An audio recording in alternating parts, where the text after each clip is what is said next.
Hi, I'm Kelly Gaughan. Welcome to Outdoor Family Adventures, the show that takes local families on exciting journeys through the great outdoors. Today's family will explore the woods of Ohiopyle State Park on mountain bikes. Several troops of Boy and Girl Scouts remember fondly the summer of 1964 when they traveled the Youghiogheny River aboard canoes and rafts owned by a young man named Lance Martin. The Martin family remembers that summer well, too. It was the summer that the great outdoors became more than just an escape. It became their family legacy. More than 41 years later, his business, Wilderness Voyagers, is now the oldest outdoor outfitter east of the Mississippi. Wilderness Voyagers is still run by the Martin family, specifically by Eric and Lynn Martin, son and daughter of the original owner. The company still offers canoe, kayak, and whitewater rafting adventures, and has added rock climbing and mountain biking to its menu over the years. Today, our family will explore the woods of Ohiopyle State Park on mountain bikes. Wilderness Voyagers first offered mountain biking in 1986, leading riders along the Yacht Trail. The biking adventure became so popular that in 1988, the outfitter added clinic instruction and mountain biking as an option. Many visitors to Wilderness Voyagers Instructional Clinic have never been on a mountain bike before. That's why the day starts off with an overview of the bike itself, a few lessons on shifting, bike handling, and some stretching, and then it's time to hit the trail. The old saying goes that once you know how to ride a bike, you never forget. But just because everyone in the family mastered their two-wheelers in childhood doesn't necessarily mean that this adventure will be an easy ride. For more advice and instruction on mountain biking, let's meet the Wilderness Voyagers guide that will lead our family on today's adventure. The best thing to do is to come down, talk to a local bike shop, a local outfitting store, see what trails they recommend, and be honest with yourself. Know your limits, know your levels. Welcome to Ohiopyle State Park. Today we're going to be in for a little mountain bike ride. I hope you guys are up for it. You obviously shouldn't just come and find any old trail and start riding. First of all, the brakes. Your left hand is the front brake, your right hand is the back brake. Try not to freak out and squeeze them both at once real tight because you will go over the bars. 90% of the riding today, you'd really only need your back brake, which is your right hand. But if you feel as though you need to stop a little faster, get your front brake right on the left. Very simple. A big issue with most people is the seat. You have a very narrow saddle to sit on. And the seat post is adjustable. How far you want it up is really a personal preference. Too low, you'll get knee pain. Too high, you won't be able to reach the pedal. So what most people do, they like their leg to be almost straight. Here we have our gears. On the left side, it's the front gears. 1 is obviously the easiest, 3 would be the hardest. On the right-hand side, we have a whole lot of gears. There's 9 of them. It makes this a 27 speed. Now, once again, the lower the number, the easier it is to pedal. Is there any medical condition? Double checked and triple checked to make sure that they no allergies. Safety first. I have a first aid kit. Any allergies, allergic to bee stings. A lot of times they come with what they want to do, and we try to modify and adjust to their needs. Take a couple minutes, get used to your bike, okay guys? Any part of it's too hard they can walk, and it's not too long of a section for them to walk. It has some nice gentle downhills, nice gentle uphills. Nothing is too difficult for anybody of any skill level. Now it's time to meet the family that will lead us on today's adventure. Let's find out if they're experienced riders or if their guide will have to reinvent the wheel to get them up and running. I am Alan Hawthorne. I'm Dave Baldwin. I'm Beth Baldwin. I'm Nate Baldwin. Oh, yes. We would always prefer to be outside doing something. The house is a place you come to sleep and make food, go outside and eat it. But it's to be outside. We don't get to spend a whole lot of time together. I'm off at college. Dave is off with his friends. My mom and dad spend a lot of time outside. They'll rollerblade around the beach 2 or 3 times a week. But when we're all together, yeah, we'll go take a rafting trip. We used to take a lot of hikes together, and we still do outdoors things, but Dave at 17 hardly ever wants to do anything with us except he's willing to eat food with us or go out to dinner. I don't even know. I don't know that we did a family dinner, but alright, I guess. It's cool. I don't know. If you have shared experiences in the family unit, those shared experiences come with details and stories. I think I have one funny story. It doesn't really keep getting passed down. It'll pop up every now and then. 4 or 5 years ago, David was 9 years old, maybe 10 or something. I was like 5. It was Memorial Day, Really rainy, sort of dark day. and we have 4 kayaks. And Dave's like paddling through the weeds and stuff. You can sort of paddle into them to explore in those areas. And it was a time when the water level was really, really high. And so he sees this log that's got spines on the back. But his response was, Holy! Crocodile was in the water. He comes tearing out of the weeds and he's like, Mom, there's a crocodile in there. I thought it was a crocodile, so that was it. no, it's just a log, Dave, it's just a log. It was funny at the time. He was just taken aback by this log that had the ribbed look to it. I really think those shared experiences are essential. I mean, I think they're the lifeblood of what families are. There is much more to mountain biking than just knowing how to balance. That's why we checked in with our Outdoor Family Adventures sports doctor for some advice on getting physically prepared. Going out and biking 10 or 15 miles may not be a big deal, but certainly if you've not exercised for a period of time and you go to try to get back into it, you got to take it slow and have realistic goals, because if you end up doing too much too soon, too fast, you end up with some type of overuse injury. Mountain biking and helmets are important because when you're on a mountain bike trail or pathway, there's more of an incidence of injury because of how uneven the terrain is. The thrill of mountain biking is the unknown, and when you come across a corner, when you come up to a certain situation, it's often a challenge to get through a situation. But whether it's a log in the road or a deep puddle, I think you need to know your limitations. Our family has a beautiful and possibly bumpy ride ahead of them in Ohiopyle State Park. We've got a lot of ground to cover, so let's get this adventure rolling. We'll get you on your bikes. Getting the bikes sized and getting everybody sort of on them and used to them went pretty well. Yeah, it fit pretty good since they did some stuff to it. It made it so it worked better. So, yeah, the bikes are nice. I think the bikes were probably fairly new. I had a little problem at first because they had stirrups on the pedals, so they ended up having to take those off. Nathan, David, and Alan got on bikes right away and were, going up and down the street, checking out the gears. I had some time to sort of ride around and get familiarized with it. So that was fun. Rails of trails are converted railroad tracks, and the section we were on today goes from McKeesport, which is right outside of Pittsburgh, to D.C. There were parts of it where there were beautiful rock formations on either side of the trail, and it followed the river a lot, and there were times where you got glimpses of the river and you could actually hear people having fun down there, and that was pretty neat. It's a pretty ride. It's sort of like a tunnel of trees going through.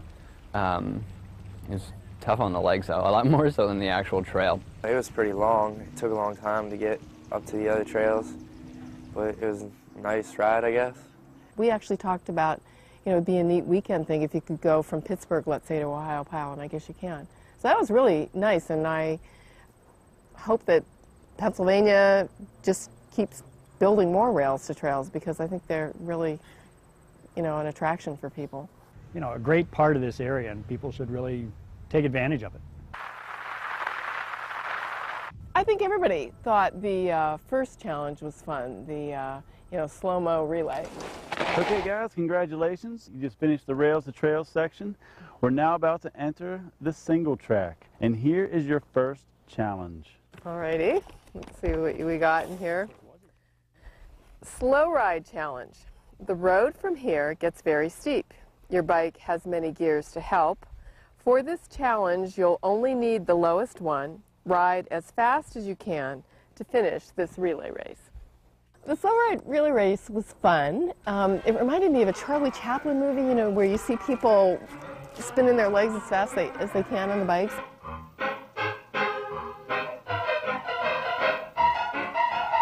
It was a very fast pedal, slow speed race.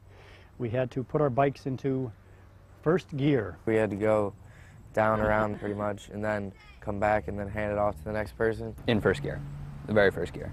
The lowest possible gear. It's only used for climbing steep hills. Break a leg.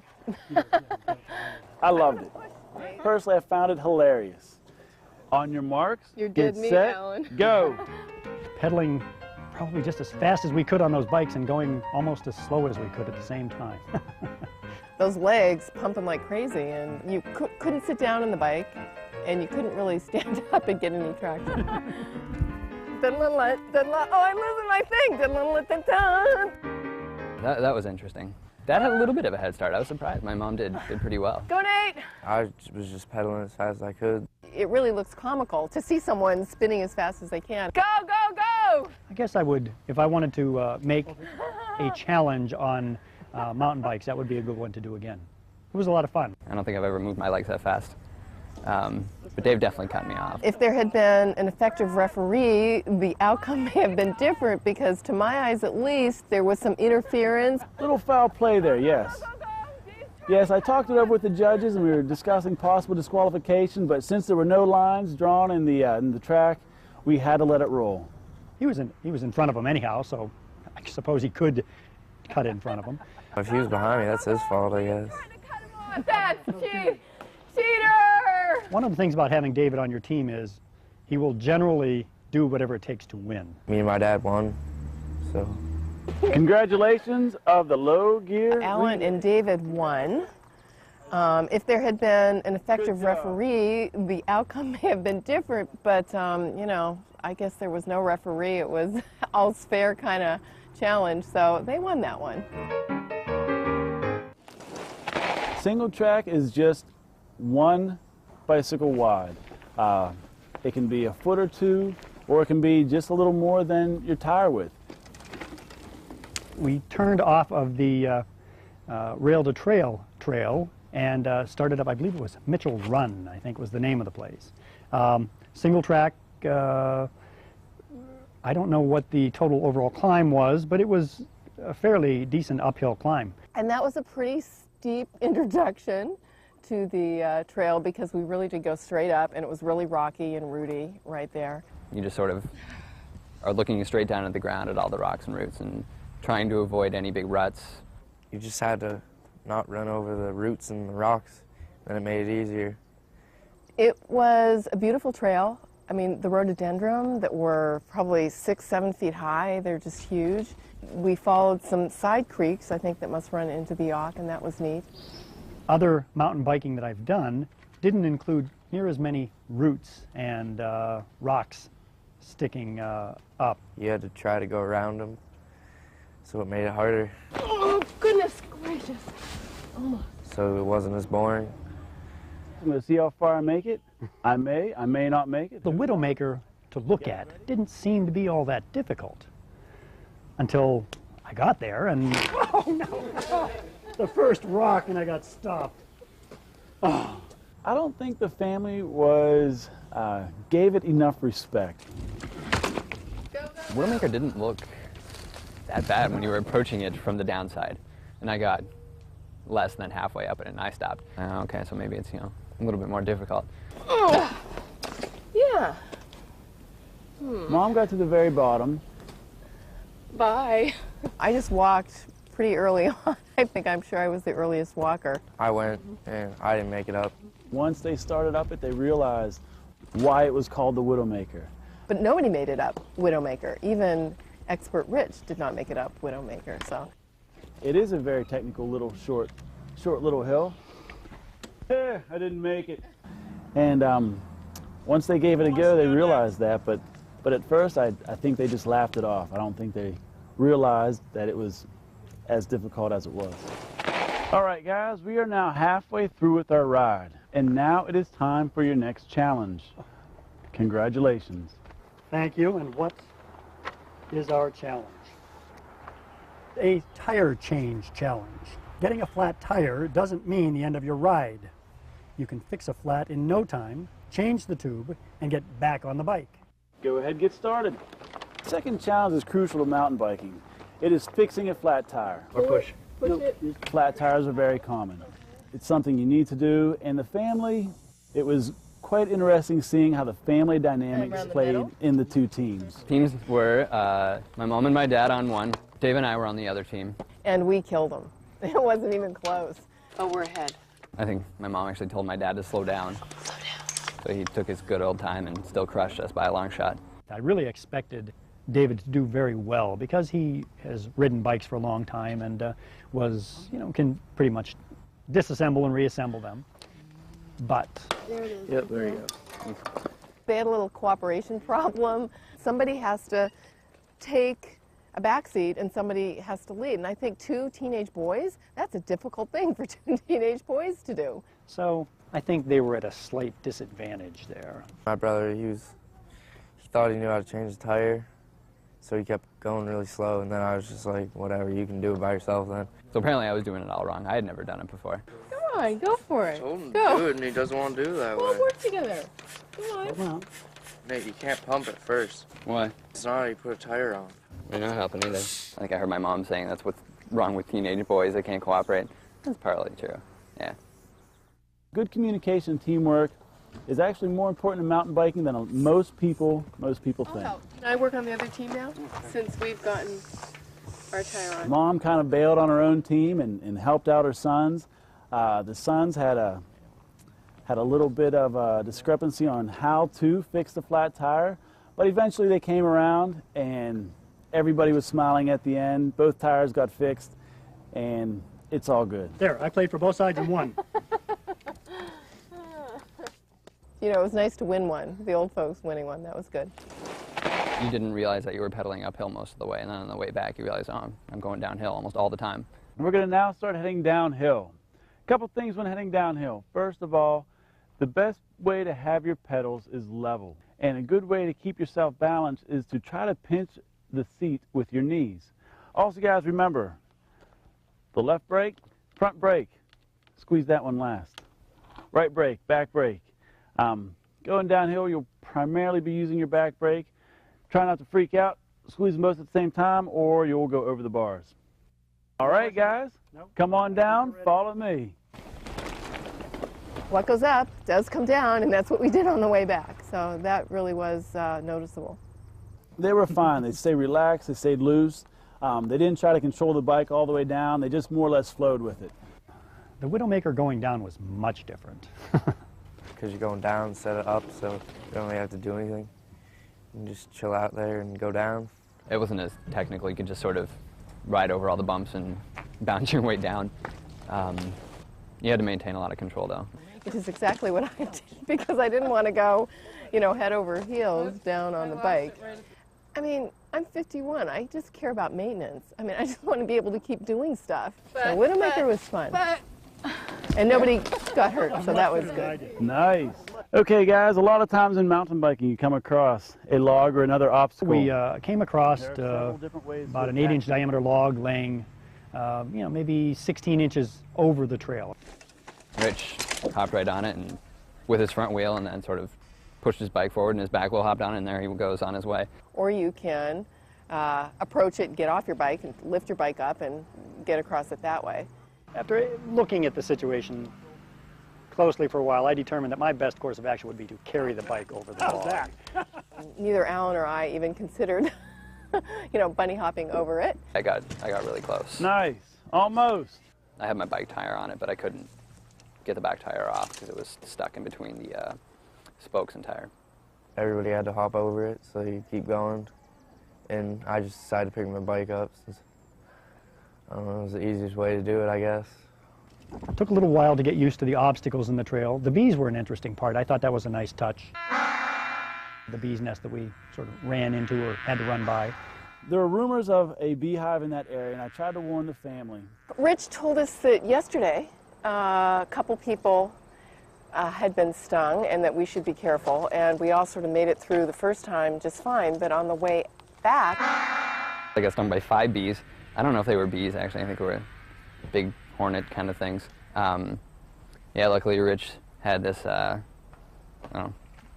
hornet anti-venom. After administering first aid to him, he seemed to be fine, didn't bother him at all. There she is. I didn't get stung, so I didn't really care that much, but as long as it wasn't me, I guess I was happy. Okay, guys, congratulations. You're done with the mountain bike trip. Hope you had a good time. But your day is not officially over until the last challenge is done. Would you please do the honor? Ring around the family. It's easy and it's fun. Just toss a tire over your teammate. The first to 3 is the winner. You got to throw a tire at the other person and see if it made it onto him, I guess. I was totally surprised at Dave's technique, his little sidearm throw. I was sort of miffed by that. It's great to be able to throw stuff at the people you love. A frisbee throw. Excellent challenge. Another one that was quite amusing. Oh, what up? Okay. I think they did a lot better than expected. It is currently 1-1. After this, the game could be over because we are only playing till 3. David threw first in the first round. He got one around me, so I thought we were really cooking there, but I was not able to get even close to him on the return throw. We were permitted to upper body movement. There were a couple of possibly questionable rings. My brother just bent over and it went on him easier, and he used his hands, so I guess that wasn't good. We had a controversial round 2. You guys have a warning. Keep the hands down. After round 2, it's 2-1. Let's see how we do with round 3. Mom cheated too. 1 foot. We were allowed to move our feet. You're not allowed to move your feet. I had 1 foot on the rock at all times, so I think that was fair. And, you know, in soccer, you can't use your hands at all, so what does that prove? I don't know. David and Mom started out strong, and I actually thought they were going to win. They started out with a bang. Unfortunately, Defending champions. Nathan and I emerged victorious in this. once again, a little controversial, but since David cut off Nate in the beginning, then Nate could use some hands. Congratulations, guys. You are the winner after 3 rounds. Good job. We lost, but it was fun. Mountain biking is a workout, a vacation, and a family outing all rolled into one. Would you like to go along for the ride? If so, put down the remote and find out what it's like to be on the other side of the TV screen. If you'd like more information on our program, just check out our website. And who knows, maybe next time it'll be your family enjoying an outdoor family adventure. We'll see you then. I think mountain biking as a family activity is excellent. It gets them all together, it gets them out in a somewhat remote area where it's just them. They're not distracted by cell phones, by TVs, by a lot of other people in the area. It's just them out on the trail. It's an excellent activity for a family of however many to come and enjoy. I had a great time. I got to be outside all day. You guys were a lot of fun to work with. The scenery was gorgeous. It was a long day. I'm tired, so I don't know. It was good. It was nice to do something different. You sort of stop worrying about all the little battles within the family and, you know, just go biking. I mean, it's a nice thing to do together. It's a way to have fun. I guess the thing that I enjoyed most about the mountain biking experience was the opportunity to be outside with my family, to be in the woods. It's just a great environment to be together. And I think it's an activity that every family should, if they have the chance, get involved in. How do you know?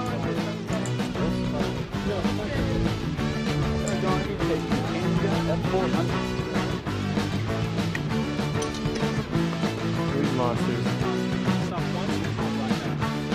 How was that answer? I kind of rolled with that one. Yeah, thanks.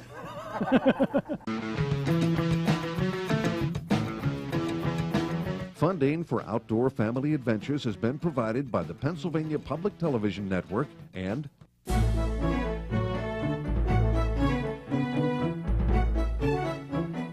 for nearly 70 years, caring about people has been our pledge.